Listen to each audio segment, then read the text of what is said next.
This is your no bullshit guide to a happier life. Quick, but not necessarily easy tips to help you to squeeze every last drop of enjoyment out of your business and your life. My name is Helen Calvert. I'm a coach, a business owner and a parent, and I'm so happy to be here with you. I do swear occasionally, as the title suggests, so pop in your headphones if I'm not safe for little ears. Ready to go? Let's do this. Hello and welcome to this episode where we're going to be talking about our values. We're continuing our journey of getting to know ourselves, doing a deep dive into our relationship with ourselves. So now we're going to look at the things that we value in life. So when we talk about our values, what is it exactly that we mean? Or what do I mean when I talk about our values in this context? I'm talking about the things that we prize, the things we want to embrace, the things we want to protect, the things we want to retain. The things that we feel a really strong lack of when we don't have them or when they're taken away from us. And again, these are very personal to us. This could be almost anything. We tend to find that there are values that we have in common perhaps with our family and friends, or values that we really don't have in common with perhaps our family for sure. But there are a wide variety of things out there that we could say we value. And it will be different for everyone, a different mix of those things. And clearly, we all value many things, but our core values, what are the things that really stand out to us as, that is me. That is who I am. That is what I value. It's a very important aspect of understanding ourselves and really understanding who we are. Now, there's no judgment about these. There's no should, as with everything. This is not about our moral character. Should I value this? What does it mean if I don't value that? This is about meeting ourselves more fully so we can better understand our reactions. Because understanding what we value can really help us to understand why we react the way that we do in certain situations. To give you an example of that, my values are freedom, adventure, joy, passion, owning my own story, belonging, self-respect, emotional safety, friendship, and helping others. Those are the 10 that I identified a few years ago. And I've really stuck with them because, they were the right ones. I did a fair bit of work on them and they were the things that felt right. So it was very understandable to me why I personally found lockdown and COVID so challenging. Now, of course, everybody found lockdown and COVID so challenging, but it's not enough really to say that, because we found it challenging for different reasons, because we all have different values. So for me, the lack of freedom was a killer. The lack of opportunities for adventure. There was no passion because my boyfriend lives in the States, so for 14 months we couldn't see each other, so that was gone. Emotional safety was hard to come by because it was such a turbulent time and we were all, at 6s and 7s. Belonging was tricky because I saw some aspects of COVID differently from a lot of the people around me. So you kind of end up feeling like maybe you don't belong. It was easy for me to look down my list of values and think, right, well, that's being pushed and that's not available and that's problematic. So I could understand my reactions to the situation. Not just that it was a hard situation and that everyone was struggling, but my reactions. And of course, thinking in terms of values, it also helped me to understand other people's reactions. Because anyone else who already had a keen understanding of what they valued in life was able to very clearly articulate what they were finding difficult. And it could be very different from what I was finding challenging. But it helped me to understand. And it helped me to understand how I could potentially help myself to find it just a little bit easier. Could I give myself some aspect of freedom? Could I have some type of adventure? What could I do to make me feel more like I belonged? How could I repair this a little bit when those values were really being pushed? So understanding our values really helps us understand ourselves. But if they're not coming easily to mind, if I say to you, what are the things you prize that you want to embrace, protect, retain, all that stuff, if that's not enough, if that's not meaning that you're suddenly sitting there scribbling down words, how else could we identify what our values are? So I've got a few suggestions here. One of them is to look at it from the opposite way. Rather than what do we value, what do we really dislike? What is it about other people that really drives us crazy? Those people, they're not bad people, but for some reason they just rub you up the wrong way, and they do those things, just sets your teeth on edge. What is it about them that really frustrates you? Because probably the opposite of those traits are things that you really value. So if you can think of things like pet peeves, things that really bug you, that can help you to figure out what it is that you value. What about thinking about experiences in the past?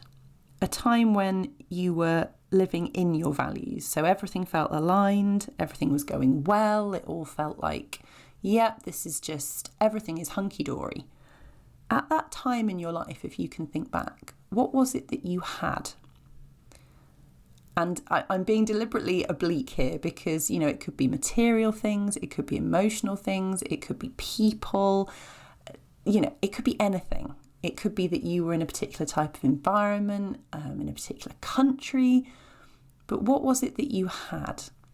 And that might help you to nail down what you value. And equally, what about a time when you were living out of your values? Everything felt wrong. Things just really things just weren't right.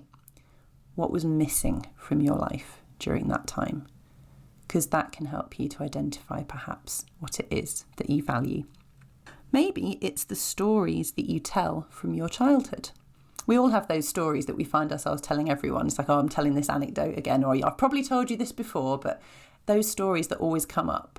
Perhaps it's a story about a time when you were really frustrated or hurt, or when you were really happy, something that stands out as being really funny.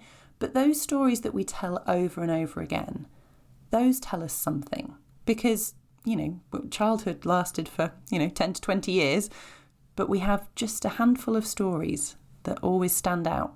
So why is it those that we've really retained and keep telling? What does that tell us about what we want and what we reject? Those could be quite powerful ways to figure out what you value. Or instead of looking back, how about looking forward? What would you like your legacy to be? What is it you want to leave behind in the world? That could tell you something about what you value, the answer to that question. And not all of these questions will resonate with you. Some of them might even feel like, I really don't want to answer that. That's fine. These are all different options for getting to the same result, which is a list of things that we value. And incidentally, I know I have 10. You don't have to have 10. You can have 5, you can have 15. I probably wouldn't go too far, but if you find that you really can't, knock it down any further than, say, 15, then that's the things you value. But, you can have as many or as few as you want. Another way to get down to what you value, and a client of mine actually did this with me, is to keep asking why. So you might say, oh God, that so annoyed me today when that happened. Okay, what was annoying about it? Well, this person behaved in this way, didn't they? And I just can't stand that. Well, why? What is it about that behaviour that really frustrates you? I hate it because, when they do that, this always happens, or it makes me feel this way. Why does it make you feel that way? It's that annoying thing that children do, isn't it? Why? But why? But actually, if you can keep going, keep trying to answer, keep exploring the answer to the next bit, get curious, you can really deep dive into what's actually at the bottom of these experiences. And in the same way, why you loved something so much. Oh, that was just amazing. Wasn't that fabulous? Oh, that was beautiful. Well, why? What was it about that? And keep asking why. Or describe a moment when everything was right and you felt joyful and fulfilled and satisfied. We've talked about times in our lives when we felt like everything was in alignment, but maybe just a moment, a memory, something where everything was just, oh, that was just the best. Well, what was present at that time? What did you have the ability to do at that time? What was available to you at that time? What does that tell us about what we value? But then what do we actually do with that information? It's a lovely exercise. We end up with a list of our values. Oh, that's nice. We can tell people, we can put them on the wall. We can make little pictures of them. That's great. What do we do with that information? How is it helpful? How does it help us to have a better relationship with ourselves? What happens is when we know our values, we can start to see our lives through that lens. So making decisions becomes easier because we want to go with our values. So, for instance, for me, well, which decision gives me the most freedom, the most opportunity for adventure, brings me the most joy? It gives us a framework for understanding which way to go.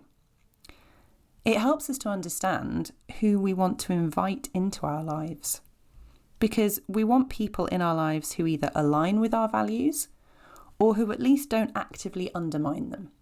But if we have people in our lives who actively undermine our values because they have completely different values, or their behaviour somehow makes it hard for us to live in our values, or they mock the things we value, these are not people we want to be inviting into our space. And if they have to be in our space, we definitely don't want to invite them into our heads and hearts. So it can really help us to understand who are the people that we want in our lives. And again, it's not a judgment on them or on you. It's just their values are different and they are not helping you to live in alignment with yours. Are we working in alignment with our values? Are we living in alignment with our values? It can really help us to figure out what our goals are. People talk about goal setting, don't they? What's your goals for this year? What are your aims? What are you going to do differently? Where are you headed? And some people find that easy and other people find that quite difficult or not really relevant. It doesn't really resonate.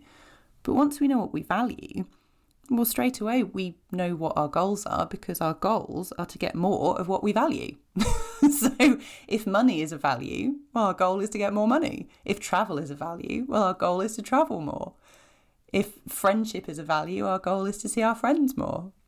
It makes it easy for us to understand where we're headed and what we're trying to get to. So I've hinted at our mindset block alert for this episode, but it is that there is no judgment about what we value, because it can be easy to think, as with everything, that we should value certain things, and that if we value other things, that says something about who we are. Now that is supremely unhelpful, because if we're making judgments about what we should and shouldn't value, we're not going to be able to be honest with ourselves about what we really do value. And this series is all about that honesty, just finding out who we really are. Acceptance, forgiveness, love. Value what you value. We can look at why you value what you value. That's a deep dive conversation for coaching or therapy, or just, chat with a friend. But just accept that you value what you value. No judgment. This is who you are. And understanding what we value is such an important key to a happier life, because it really does help us to understand the seemingly irrational or bizarre reactions we have to certain things. And people might say, oh, I don't know why you're so bothered about that. And then they sort of give you all this logic about why such a thing shouldn't have been so bothersome, or why something's brilliant and you don't think it is. And you're thinking, is there something wrong with me? They're making a good case. I don't really understand. It's because whatever it is was either out of alignment or fully in alignment with what you value. Understanding other people's values is really powerful. If someone's able to share their values with you, that's incredible, especially in a relationship, in a friendship, in a family. If you understand different people's values, not only can you understand their reactions, but you can almost get out in front of things. You know, some big event or big occasion or circumstance, something's happening, it's coming up on the horizon, and you can think, oh, okay, yeah, well, I know that's going to be hard for me because it's pushing this value, and my mum's going to see it this way because she values X, Y, Z. So maybe, you know, it gives you some information, something to work with, something to understand what's happening, rather than just running full tilt into a row or a difficult situation or everybody wondering why everybody else is such an idiot. It can really help to understand where everyone is coming from, but most importantly, yourself. So, be excessively kind to yourself while you figure out what your values truly are, and then let's use that information to squeeze every last drop of enjoyment out of life. Speak to you next time. Thank you so much for listening. Did you know that my first book is now available to purchase online? Check out the show notes for details of how to get your hands on a copy. If you enjoyed this episode, I'd be so grateful if you could leave me a review, and don't forget to subscribe so you know when new episodes are up. If you would like to work with me one-to-one or follow more of my content, you can find out how in the show notes. See you next time.